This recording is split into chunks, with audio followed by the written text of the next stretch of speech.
Yeah, thanks Simon. Thanks Milton Keynes Gallery for hosting the event and exhibiting the show as well. It's been a long time in coming. I think it was probably about 2 years ago I stood here and said, we've got this great idea. We're going to do this show about Netherfield. And it was just before the MK50 project really kicked off. And so it seemed quite new and fresh then. It's still new and fresh, of course. Do go in and have a look if you haven't.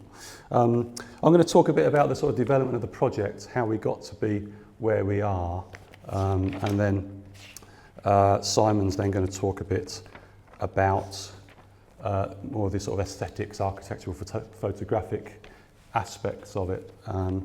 So I'm going to start off with a picture that has done the rounds a bit perhaps in the last few months in Milton Keynes. This is Fred Roach, a man in a blue suit wearing dark, heavy-rimmed glasses.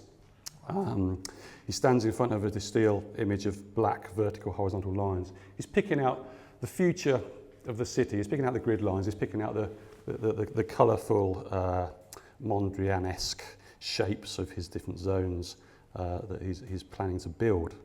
Milton Keynes, he says, will be a very mixed city. From the start, there'll be houses to suit workers, managers, vicars and doctors. Half will be owner-occupied. Many will be designed to be expanded as families grow. But then it was also noted that an unknown proportion of the new city's population, perhaps few, perhaps not so few, were likely to suffer from financial or other disabilities. That would prevent them from achieving the same success as their neighbours. Now bear with me, I'm painting a picture of the city and housing, and we're going to get to Netherfield. So this is the context in which I started. I was born in Milton Keynes, and so I've got this sort of deep-seated attachment to the place. In 1968, the report for Milton Keynes, the plan, also concluded that society must be concerned with the closing of that gap between disadvantaged and advantaged residents, different sectors of society. So at that time, you know, post-war, 1960s, everything was up for grabs. The city was new, and the idea that people might perhaps have some sort of sense of equality was still valid, it seemed, at the time. So the city was coming together.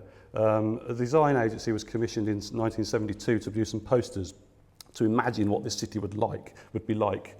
There was an exhibition at the Design Centre.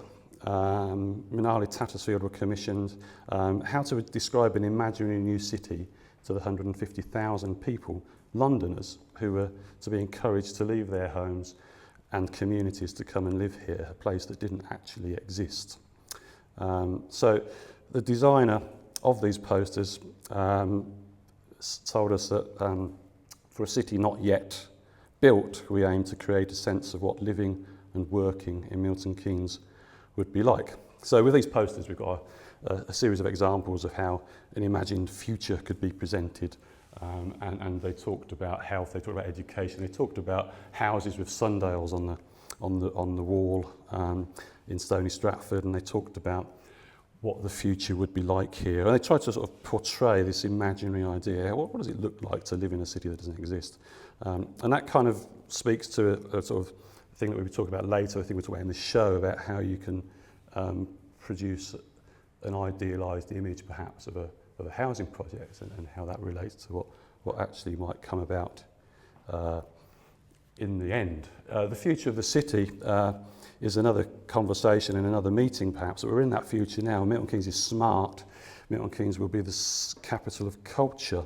But also Milton Keynes in 2015, according to the Office for National Statistics, was the most productive area in the country outside of London, which is quite a statistic that the council like to tell us about. But at the same time, the same office tells us that 9 of the 152 economic districts in Milton Keynes are considered to be among the 10% most deprived in England. Netherfield, the subject of our evening and of our exhibition, Netherfield is one of the most 1% deprived areas in the whole country. So one of the things we wanted to explore through Every House on Langland Road is a comparison between the original idea of a place and its physical presence. We want to look at its past, but also at its present. And so one of the things then I took upon being a local resident working with Simon, was to try and identify where the archival drawings might be, that we could do that visually. Archival drawings, architectural representations of the ideal compared to physical representations of the actual. Netherfield is a good case study. It's got a particular social history, which you speak to anybody in the city about Netherfield and they'll tell you about. It's got a unique and remarkable architectural environment that came out of a unique and remarkable period of the city's and probably the country's history, going back to those ideas of post-war consensus and how we used to and could live.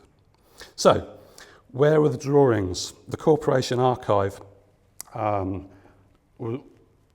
was obviously not available. The corporation was wound up in whenever it was. I can't remember. I thought maybe a quick phone call to the Milton Keynes Council would be the thing. They'd have the drawings, we'd put them on the wall, Simon would take some photographs, job done.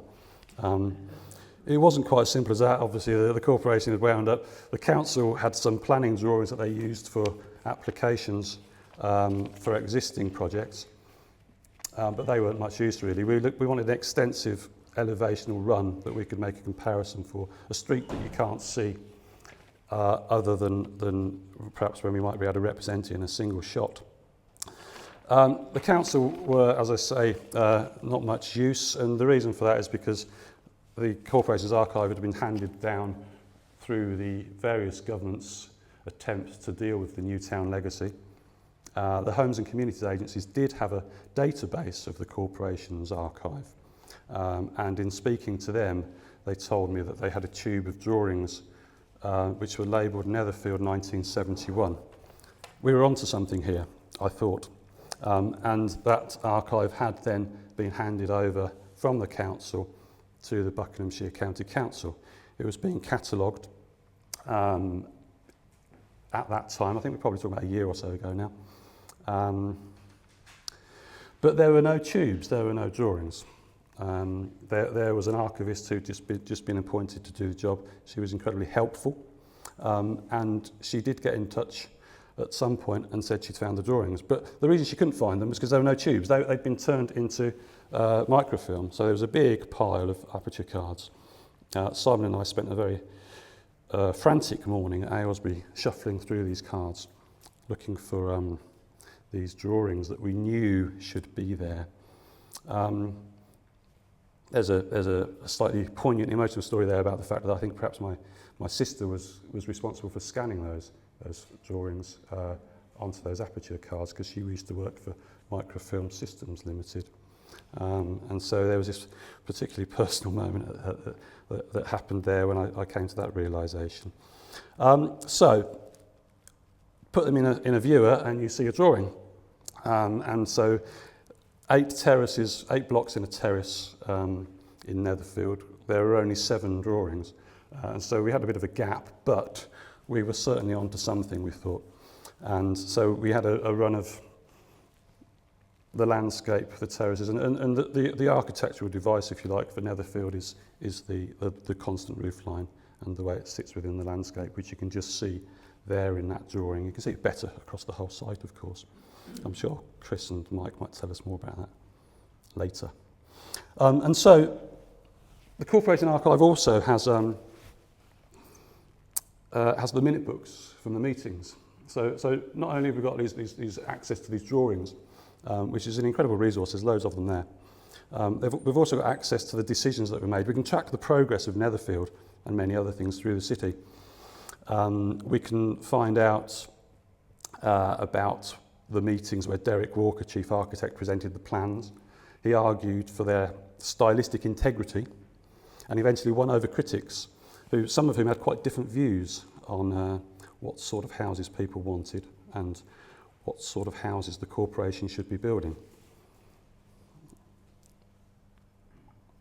As I said earlier, half of the housing in Milton Keynes was supposed to be owner-occupied, but in the early days it was quite likely that people coming in from London weren't going to have enough money to buy a house, so the focus was on building social housing in the first instance. Netherfield was apparently originally supposed to be 50-50, but after numerous referrals to the finance committees, it was decided it would be built purely for rental. And so tenants would, though, be offered the right to buy once they'd moved in. And I was quite surprised when I found this out. I thought that was all the Thatcher thing, but this was some years before Thatcher. Another source of information, as well as drawings, as well as archives of the minutes, is interviews with people. And the Living Archive here in Milton Keynes has done a great job of collecting people's opinions and views and memories about the city. And some of those millions of words, some of those people talk about Netherfield. Some of the interviewers prompt them to talk about Netherfield, and I suspect that in some ways, Roger's here, he might be able to contribute to this later. Some of those interviews, I think, seem to use Netherfield as a prompt to elicit people's opinions about the early history of Milton Keynes, about the alleged shortcomings of the modernist housing project.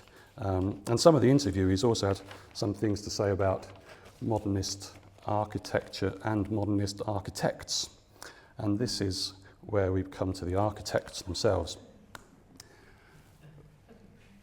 Another source of information, of course, would be the architects, who as you know, we're very privileged to have two of them here this evening. We contacted the architects. Have you got any drawings yourselves? You know, what do you know about Netherfield? Can you tell us more?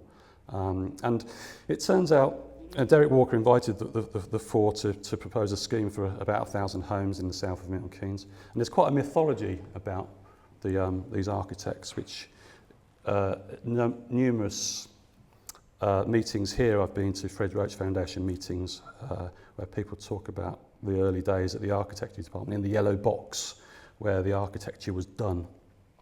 And so this mythology comes out of interviews, articles written, and it's quite striking that these architects, they would drive from London, they'd park on the lawn of the corporation offices. They would steal Fred Roach's car parking space. They were Derek's mates from London. They drove fast cars and wore great black coats. They were the Undertakers. They were the Grunt Group. They were the Pop Group. This is according to various people who've described them. And one interviewee, again going back to Living Archive, one suggested that they did all those things, turned up at the corporation office with a design for Netherfield on the back of an envelope. Which, you know, well, we'll come on to that. We contacted the architects, as I said, and asked them if they had their own drawings. Everybody had copies of the John Donat slides, which we've got a couple of images of theirs next door. They're also at the RABA and they're also at the City Discovery Centre. Jeremy and Ed thought that they might have some old drawings somewhere in the back of a lock-up in Heathrow or something like that. But Chris said he had a look in his cellar. He'd have a look to see what he could find. And sounded like a dark and damp prospect to me, as the Kentish town cellar. And we started thinking there might be some significant costs in terms of conservation and restoration if there were some drawings there to be had. But he called back, he'd found some drawings, and maybe we'd like to come and see them. And there was a 3 metre by 6 metre long piece of tracing paper, which Chris had carefully conserved since 1972. Much bigger envelope than I think some people had imagined it might have been designed on the back of. This is a copy of this is in the show next door in the glass case. And I think again perhaps Mike and Chris will be talking about some of this if they come to it. But if they do, they'll take us on a journey from the grid, the city. You can see at the top left there the spiders over the city grid roads. This was all produced at the time as an argument to say we should build this housing estate. It's a beautiful piece of design history. It takes us through the different houses, the different types of house that would be built, the skylines, the various views of it, and what the residents might be doing when they get there through the sections as well.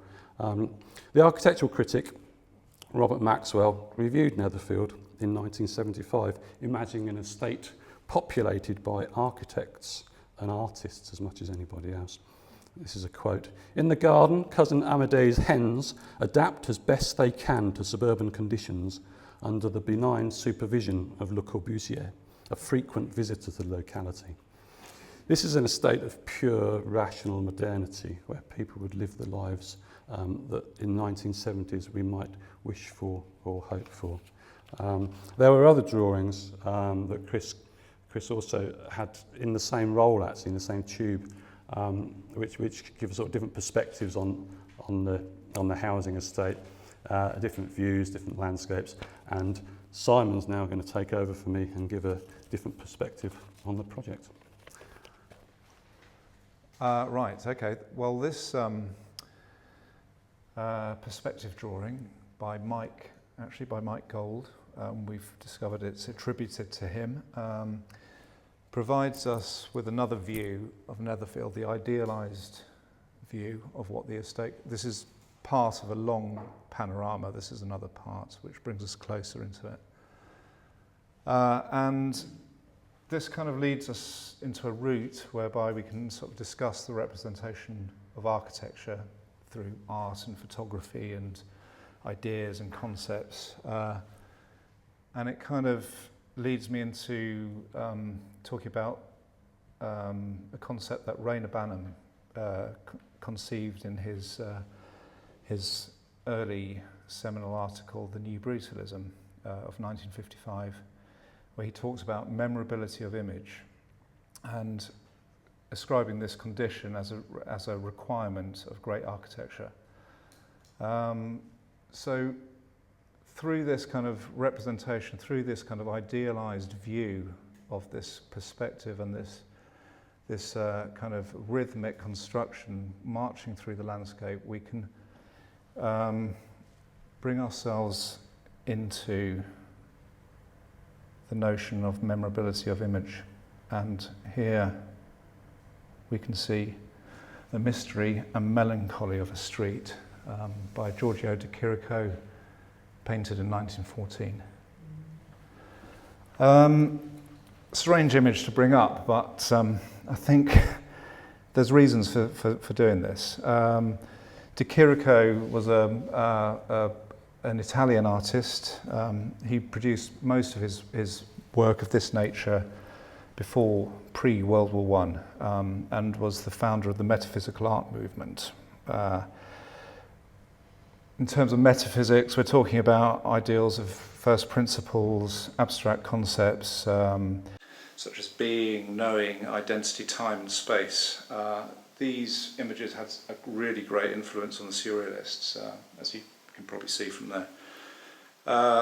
And the concepts that the metaphysical artists were interested in kind of abound in these paintings of deserted public spaces, rendered in sort of fairly simple geometric forms, but with incredible perspectives and distorted shadows and unbelievable vistas, but in some strange way they still work, they come together, they cohere.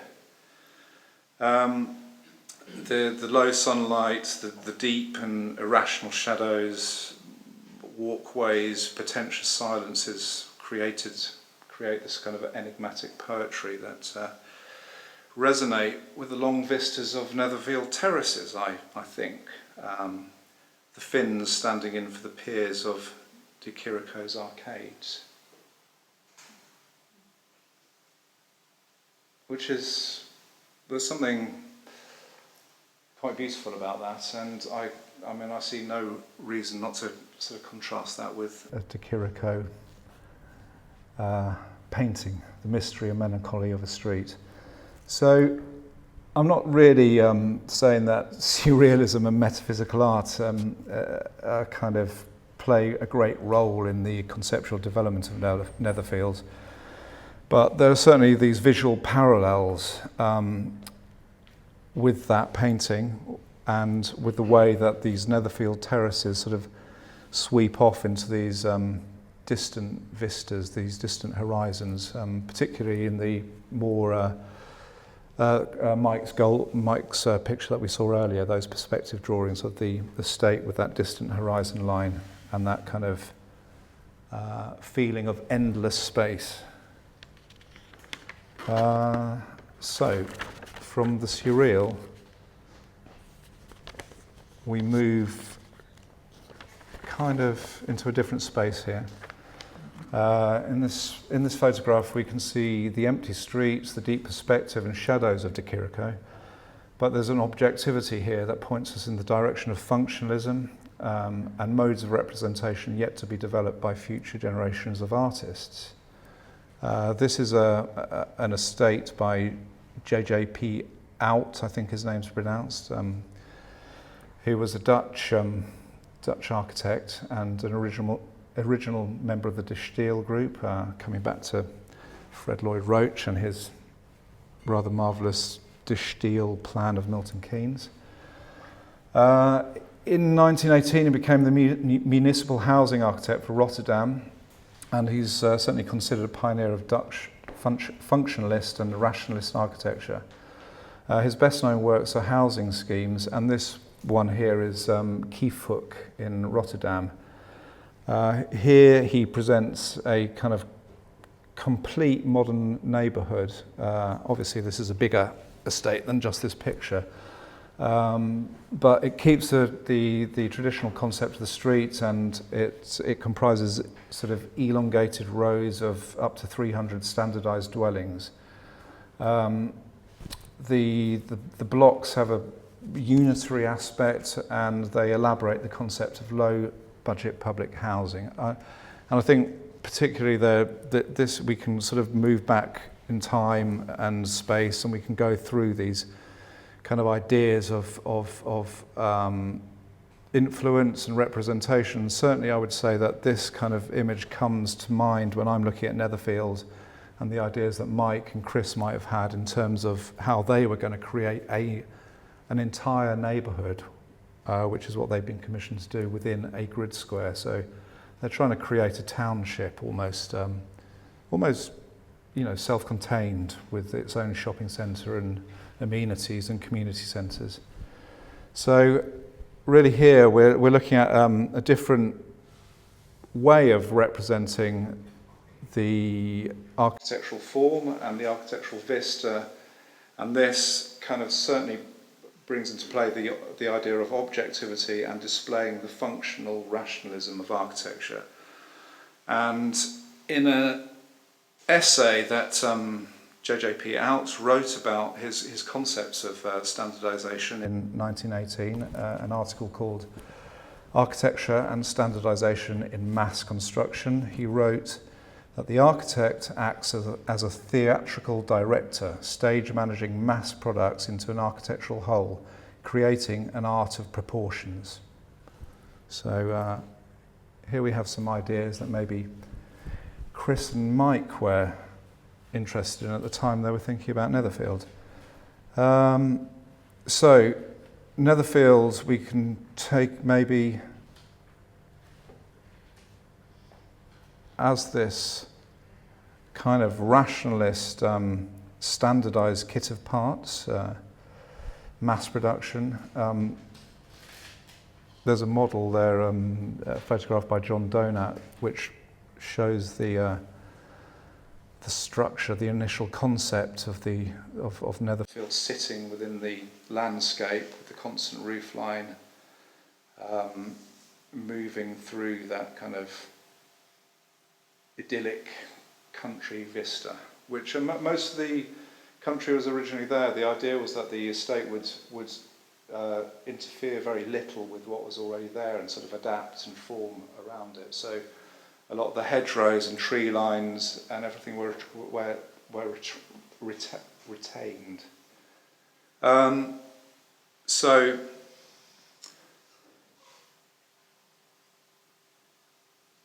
here we can see that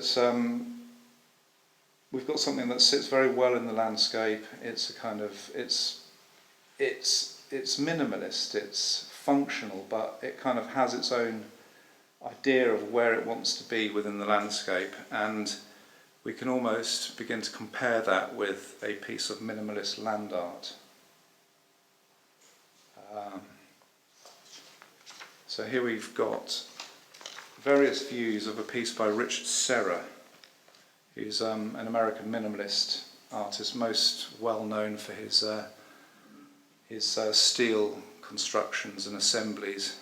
But earlier on, he was more involved in process art, and this is a kind of on the cusp between moving on from that to more of an idea of this kind of constructive assembly. So this is a piece called Shift, which was built between 1970 and 1972, and it consists of 6 walls of concrete, each 20 centimetres thick and 1.5 metres high, and they zigzag across the grassy hillside in Ontario in Canada. This was brought about by a kind of exploration of the landscape and the topography. He made it in collaboration with a partner who, you can see 2 little figures there. They plotted the land, and the orientation of the walls was brought about by the point whereby you could not see the other person in the field due to the drop in the ground became the markers for where the walls would be constructed. So it's kind of, it's that whole thing whereby there was a process to forming the sculptures, but then the sculptures themselves become this physical object within the landscape. In 1973, Serra discussed Shift in an article in an interview in Art in America, and this is what he said. What I wanted was a dialectic between one's perception of the place in totality and one's relation to the field as walked. The result is a way of measuring oneself against the indeterminacy of the land.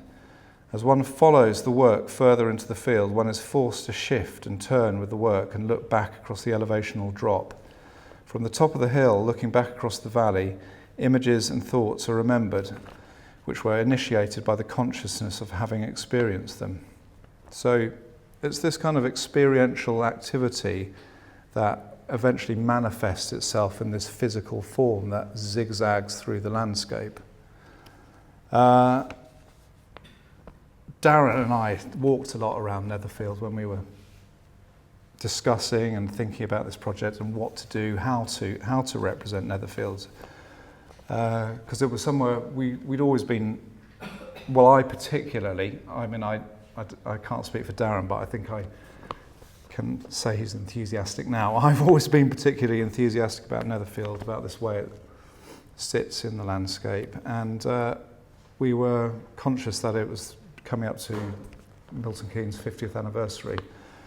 So really wanted to work together on something that would focus on Milton Keynes. So Netherfield became this focal point, and we spent a lot of time walking around and discussing ideas of how we could show this space, how we could display Netherfield, ideas of what could be viewed from where, the importance of the form within the landscape, and how to represent an entire street that can never be viewed in its entirety. You can never see a whole Netherfield other than in a helicopter, obviously, but you know, on the ground you can't see, because of the topography of the ground, it's impossible to see, and the length of the streets, 0.8 kilometres long, so you can't see them. Anyway, so we did a lot of walking, a lot of talking, and started to develop strategies whereby we could try and show the estate in its street in its entirety. The title of Serra's sculpture, Shift, kind of moves us nicely along to the use of the shift lens, which is an architectural tool primarily for correcting elevational perspective when photographing architecture, so you don't get converging lines. And it kind of pushes us into notions of objectivity in architectural photography, which brings us to this. The German photographers Bernd and Hiller Becker. They've produced a massive amount of material, photographic images of industrial buildings and structures, mostly in the German region of the Ruhr, but also outside in Britain and other places. They came up with this concept of typologies, where they'd group these types together, sort of pit heads, half-timbered, modern blocks.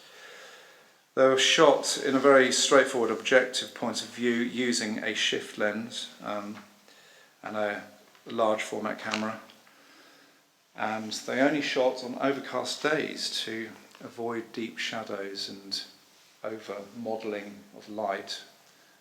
They really focused on this idea of objectivity.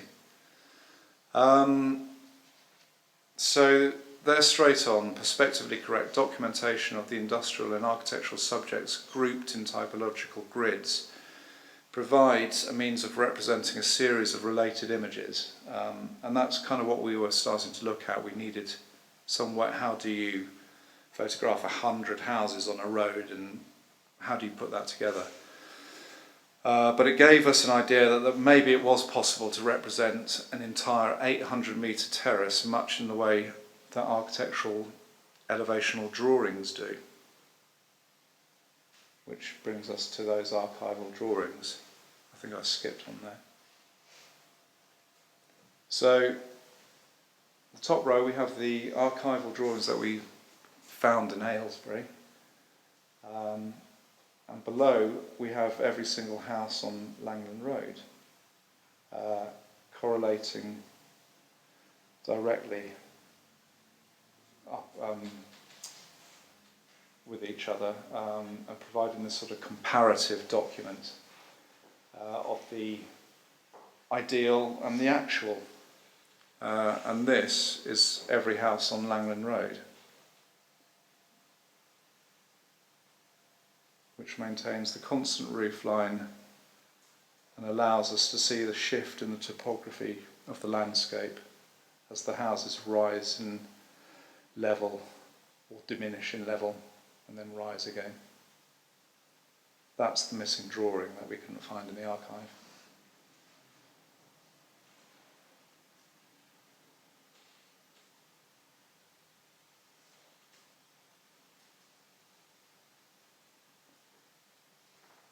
So,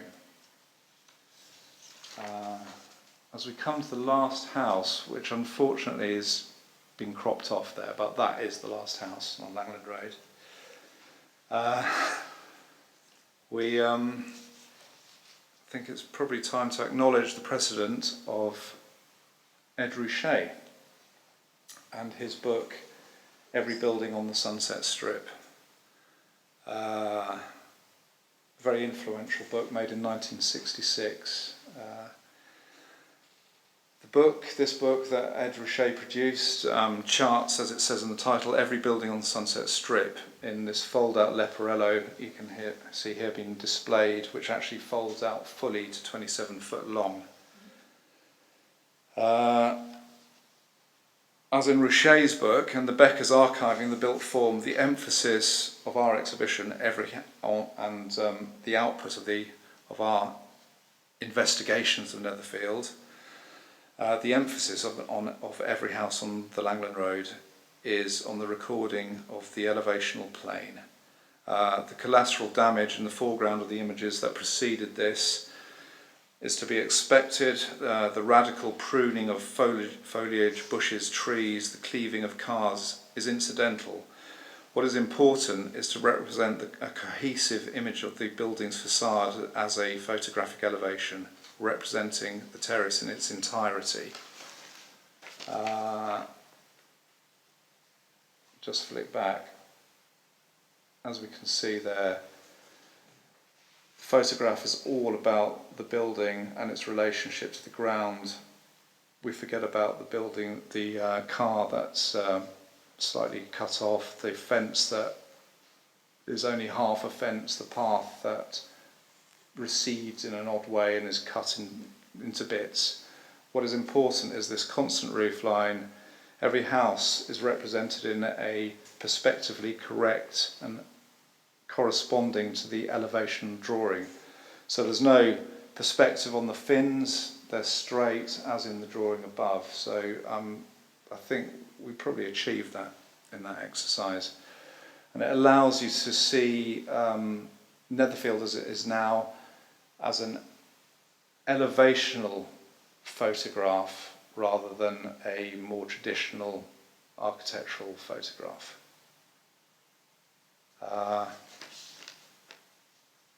And there's a few words I might say that actually are Darren's, and I've just filched them.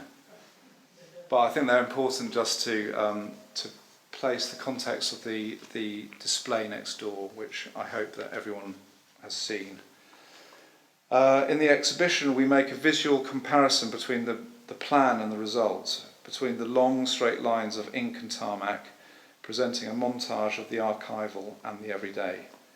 The comparison between different views and perspectives, between problem and solution, between ideal and actual, is presented as an interactive visual phenomena, where the long form of the streetscape is brought together with the long history of the project and the different ways these can be represented. And that is the exhibition next door, and I think we might be taking a small break here. Hello. Good evening, I'm Mike Gold, one of the people referred to as one of the architects for Netherfield and other things at Milton Keynes 44 years ago. It was myself and Chris Crossy sitting there together with two others, Edward Jones, Jeremy Dixon, now Sir Jeremy Dixon, who were the team that produced Netherfield and quite a bit of the plan of southern Milton Keynes as well. Starting at the beginning of how it started, somebody's mentioned the master plan. We knew of the master plan before we were invited by Derek Walker, who was invited by Lloyd Roche to get on with Milton Keynes in about 1971. We knew of the plan before that because we knew one or two of the people who prepared it. A friend of mine called Mike McRae. Did you remember Mike McRae? Yes, we knew him. And he was working for Llewellyn Davis Weeks Partners, who were the people who were to produce the master plan. At that stage, earlier on, the master plan didn't have the highways that we have now. It had, the intention was to be more like a conventional historic city with a grid plan. That is, that the main roads would be ones that were just as amenable to pedestrians and to businesses and to activity along it as any city from Miletus BC 400 to Valletta, I don't know, with a mass of cities in which the grids were like they were. Somewhere along the line it got decided, I'm not quite sure where it was, I don't think it was in the original Llewellyn Weeks and Mike McRae discussions among themselves about a master plan, but I think it was when there was a highways department instituted that the British recently determined plan for how crossroads should work started something. Crossroads can't happen anymore, you can't have a road crossing another road directly, you have to offset it by forgotten how many meters, so that if a side road comes into a main road, it has to offset before it goes on the other side of the main road. I think that was the beginning of where the grid roads turned into what they are, which is no longer anything to do with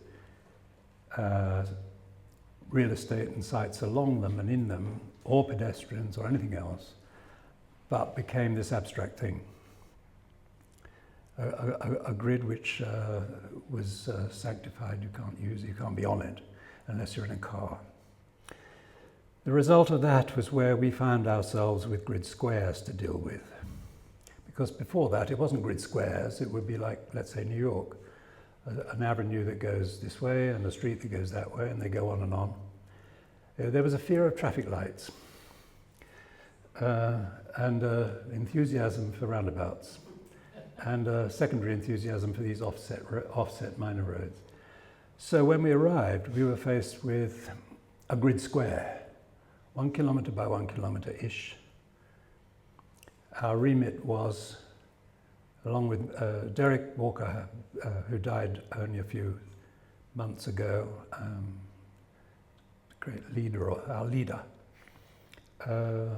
was asked to come and speed things up, because though this road plan had been instituted and a few estates had started and were built, it was all terribly slow. Here we were with the burden of trying to respond to a British institution, the new towns followed by the city, the new city, very exciting new city compared to the new towns. The world was looking at it because we, the British at any rate, had the experience. Nobody else much had the experience. I can't think why it was in Britain that new towns had been created one after another, starting with whatever it was, forgotten the name. Anyway, there we were with the grid squares. We were asked actually to produce a plan for the whole of southern Milton Keynes. To speed it up, I say we were asked, I mean Derek Walker was asked, and we were to assist in articulating and having meetings and contributing how we may. Well, here we were with the grid squares completely isolated from each other. Here we were with a kind of mangled Los Angeles plan, very, very low density in some of the best agricultural land in the country, 7 square miles of it, which had been very, very productive agricultural land. There we were to do something. So limited by the grid squares, the only thing we could come up with was that they might perhaps be sort of townships each. Well, this was completely against somebody's mentioned the master plan. The master plan was a malleable thing. It ended up as a kind of document in the Milton Keynes governmental circles, but it had been played around with and debated and so on. But there it was now, grid squares with funny access roads that were offset from each other, meaning that it was each one was entirely alone. The only way to get from one to the other was through some horrible underpass. Perhaps the underpasses are much nicer than we thought they were going to be. Who knows? Perhaps the whole thing is much nicer than we thought it was going to be, because we were a bit disappointed. We were anxious. We had meetings with the Highways Department to try and stop this. Then there was landscape, brilliant idea to have landscape all the way along these these grid roads. Makes things, if you like, better, but it could be even worse. It's far worse to try and get from one place to another in Milton Keynes at the time. I'm sure it's all better now. I'm sure that there's transport that we visualise not happening properly, public transport. Was that going to work? Across these grid roads. Were you going to have to go to a grid road and climb up onto a grid road? And would there be a bus stop? Were you supposed to have a family with 2 cars? Was that the idea? Yes, it was the idea. Los Angeles, 2 cars families, everybody in the family who was grown up could set off in a car wherever they wanted to go, anytime, to a shop. Well, we expected actually that the commercial activities would be distributed. This is what spoiled it. You can't distribute commercial activities as in a city like New York or Los Angeles with these damn grid roads. Can't build on them, can't do anything. All has to be in a grid square. So the thing was perverted, as a matter of fact. I hope it's turned out well. I'm sure it has, because I know 1 or 2 people who live here, and I know of reports that Milton Keynes is a proud place that people are very pleased to be in and believe in. And it is much better than I thought it was going to be, quite honestly. I've been around there today with my colleague Chris, one of the 4 of us who thought about these things, looking around, driving along a grid square, unable to see anything because of the damn trees everywhere. I'd have liked to have seen a few buildings, you know. So you were in a sort of strange rural, semi-rural wilderness, and then you'd pull off and you find yourself in a suburban estate all by itself. Our plan was then, let us compact a grid square and make a township of it, if we could. 1,000 houses or more, that's nearly 5,000, 4,000 people, something like that, in one grid square. Can we make a township of it? We had meetings at which we pleaded and tried very hard to get the sort of distribution of commerce social uses, this, that and the other, distributed evenly as was originally intended until the master plan was ossified, to be distributed everywhere. No, we couldn't. There was a grid square. What could you do? There was pressure for the centre. There was pressure for there to be a massive centre. We didn't expect there to be a massive centre. We expected there to be distributed everything, and this was in the early master plan, you might say, before the master plan you know of, was that there would be a distribution of all facilities, all commerce, all shops, all facilities would be equally distributed all over the place. Well, it didn't happen because of the roads. So the best we could do was try and argue. We did try and argue. I remember meetings with the Highways Department, being a young, rude architect, arguing with the Highways Department, they were all powerful. Anything the Highways Department said went. And I remember meetings with them to say, you can't do, this is what's going to cause all this. Excuse me for saying that, I'm sure that all this turned out well, I'm talking about what we felt at the time. So then we went to meetings concerning commerce and activities and shops and centres and community centres and primary schools, mainly commerce. I remember attending meetings about commerce. This was before there was an idea of a centre. And we thought of wanting lots of distribution, fair distribution everywhere of commerce, shops, let's say. But at the time, at the meetings, I remember, there were members of far more powerful people who wanted there to be a centre. Well, I'm not talking about Milton Keynes people, I'm talking about commercial people who attended meetings and said, you can't do this, you can't have a distribution of all these things, you've got to have them all together in a centre. In other words, you're going to have the high street, well, it was the high street owners of high street institutions who wanted to be together, wanted a big centre. So Stuart Mosscrop and Chris Woodward, our friends, set about building the centre. We set about Netherfield, and we tried to get as much as we could. Netherfield actually has, I've seen it today, not a bad amount, not a too terrible amount of shops and so forth. It doesn't have some of the other things I know that the gentleman I've just been speaking to, who was social director, didn't have some of the things we ought to have had. Anyway, there we go. Next step is we wanted to compact it. We wanted to make it like a township, that you could walk across it, you could go to some shops, and you didn't need your second car or first car. As for the layout, it started with wanting to compact it all to the middle. Then it struck us that we were inspired by some past layouts of housing, and one of them was I dare to say, the Royal Crescent at Bath. There is I think there's 50 houses in a row, a rolling landscape, top of a hill. Well, could we aspire to do anything like that? By the way, nobody cared to express themselves on the outside of that. They still don't. Nobody cares, or they're not allowed to express themselves with their individualism and their individuality by painting the front and the outside of their columns and their walls some interesting stripy colour, as we've just seen at Netherfield. We didn't imagine that. We imagined that it would be more like an organised and well-maintained set of buildings, that there would be some kind of management for the whole thing. As for the layout and the discussion of why, straight lines are things rolling across the landscape, it's difficult to enter the discussion. To me, it was the straightforward thing to do, quite honestly. Plenty of streets where we came from, London, 18th century, 19th century streets, nobody cared to know nobody cared that they were in a long street full of houses all exactly the same. I thought of several things in my dreams as coming up and down from London to Milton Keynes. One of them was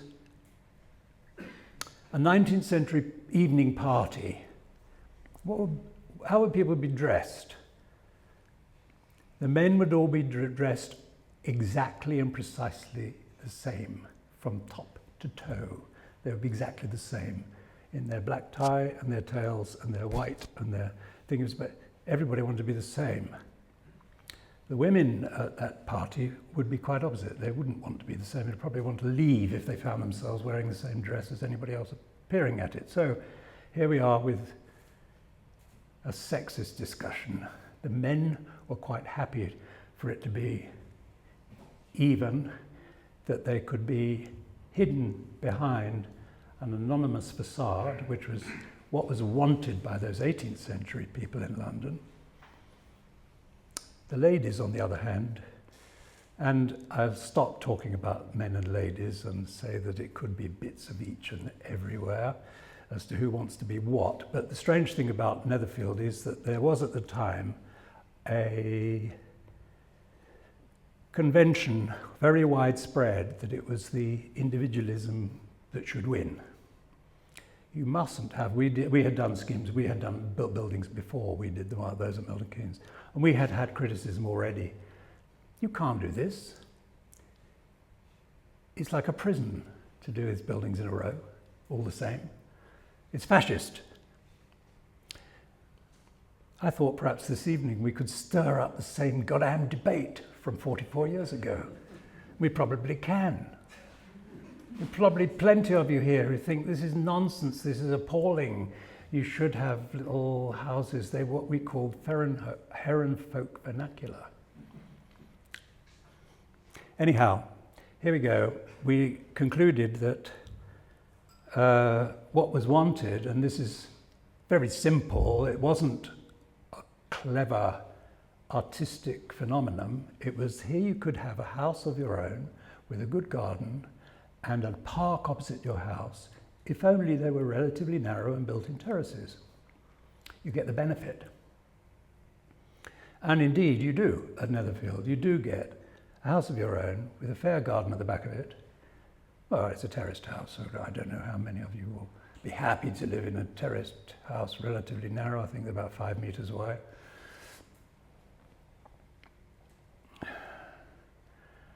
Anyway, it seemed very straightforward. If you do a long row of those, you're going to get a lot of people and a lot of open space, a lot of parkland, a lot of open space. So we gave up the compactness and let it spread out with the park in between the rows of houses. The rows are very long. Okay, the rows are very long. Does it matter? Did it matter? Does it matter? No, I don't think it does. I think it's a silly argument myself. I think that's not the point at all.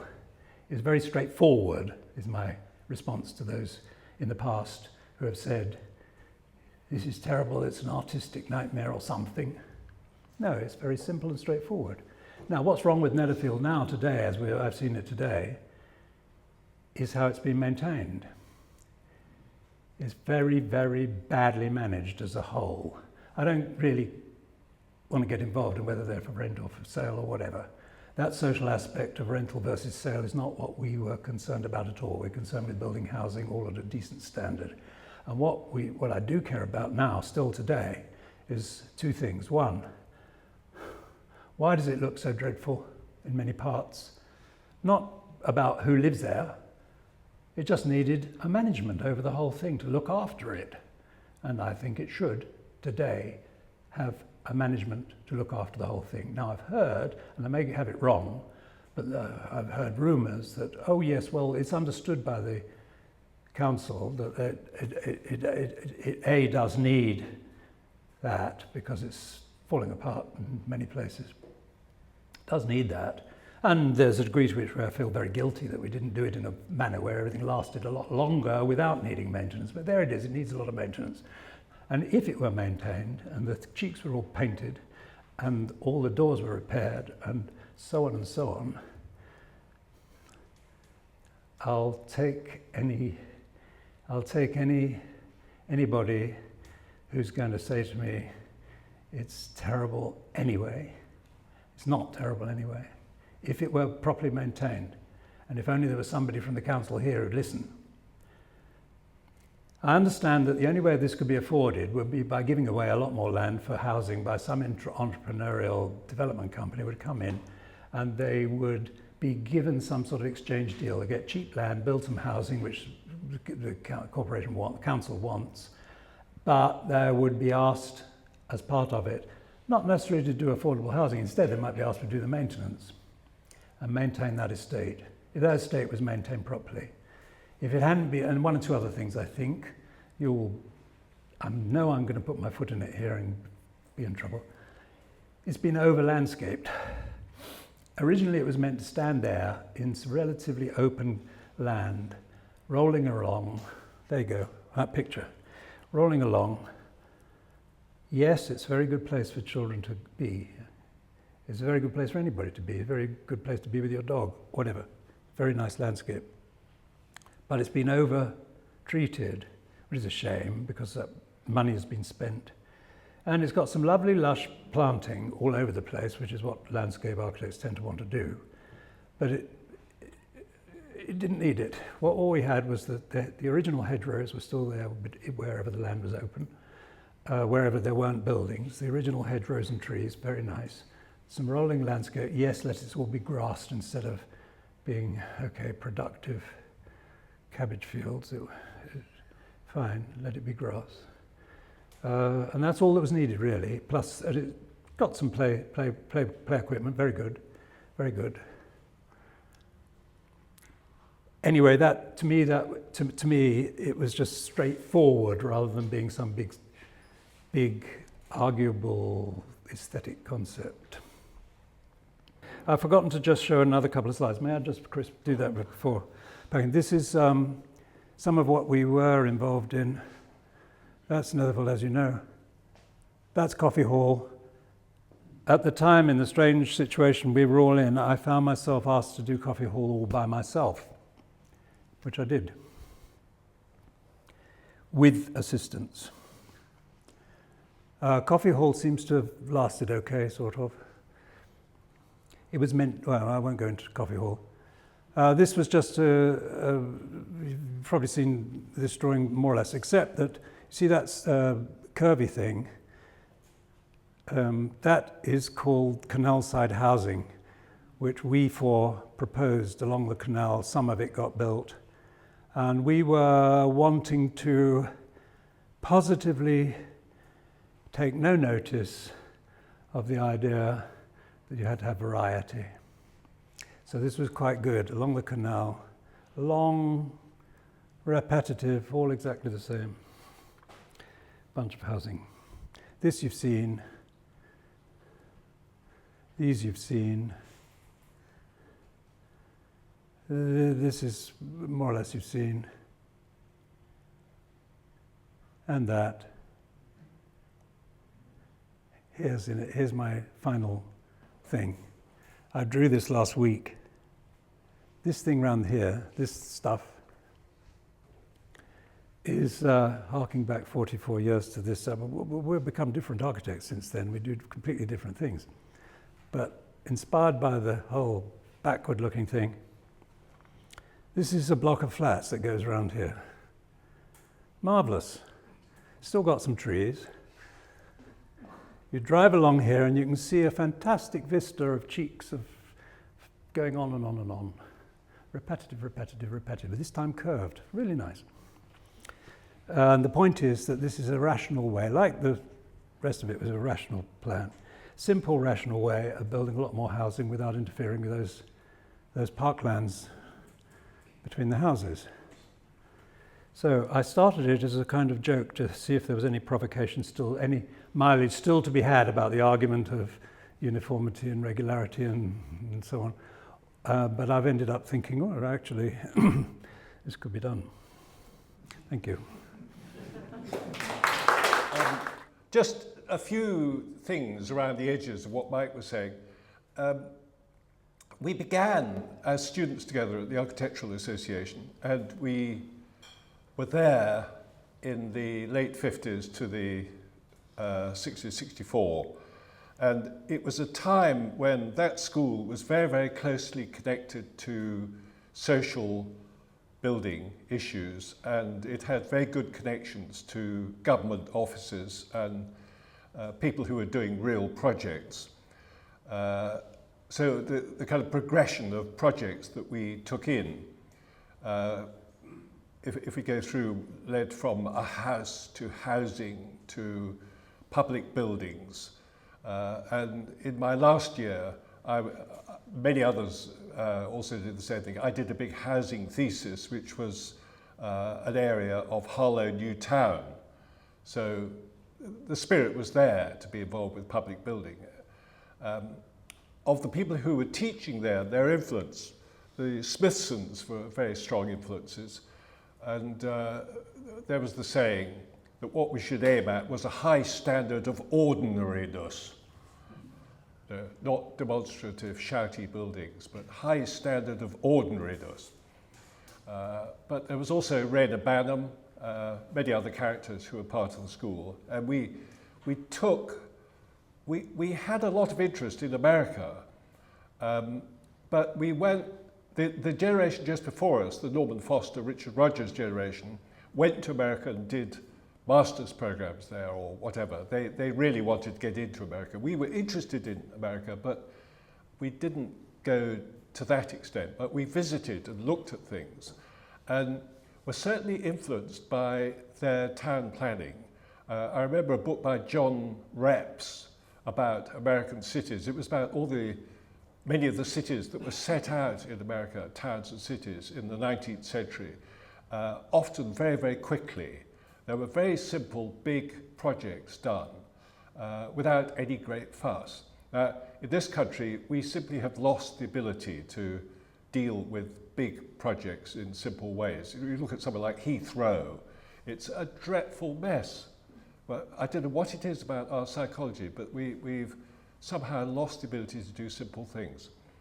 And to me, one of the promises of Milton Keynes was that it could have been very simple. And Mike was talking about the interesting grids. We lived in simple West End London, central London grids, where there were houses with formal fronts, and then the back was less formal, and there were gardens and yards. Things happened there.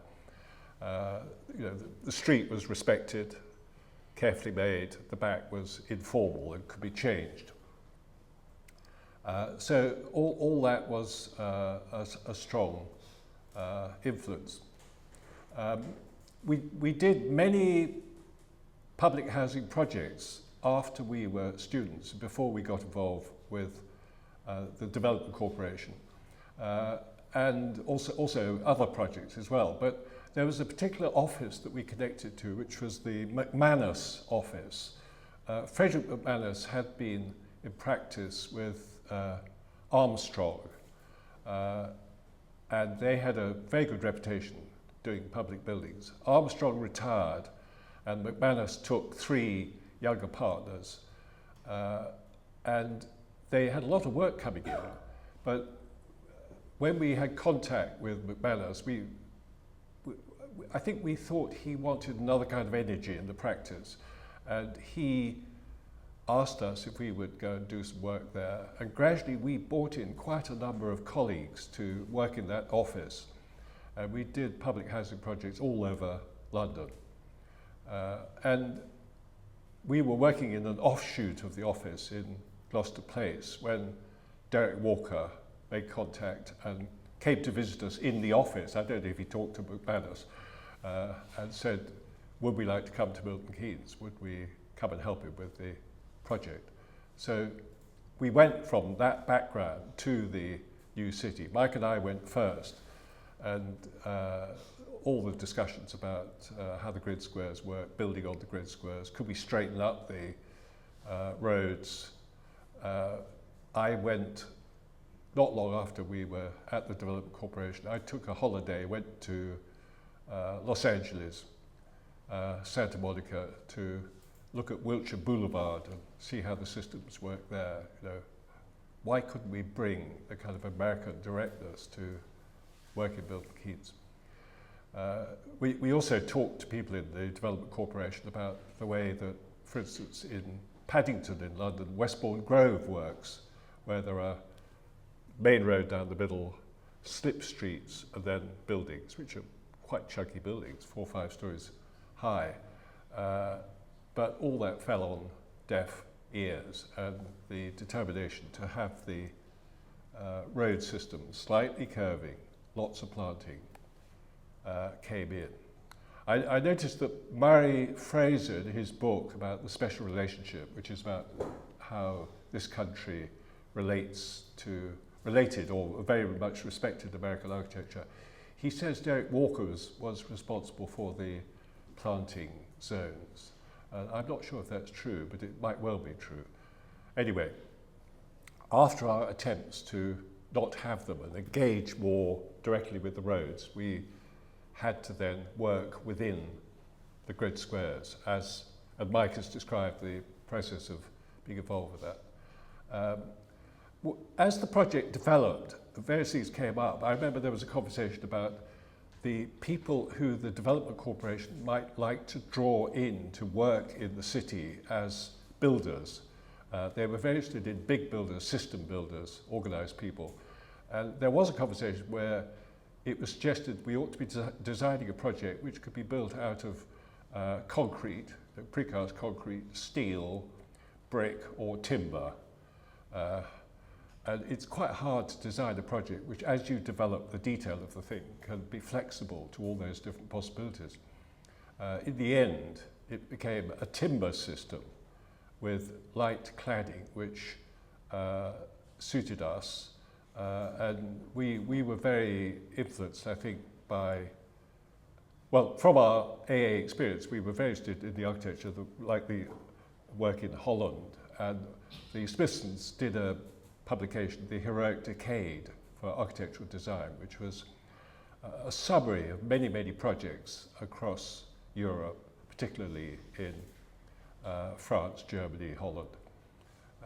And we were very sympathetic to the aesthetic of many of the projects that we looked at there, and we went to visit. And this was reflected, I think, in the way that Milton Keynes, the facades at Milton Keynes were developed.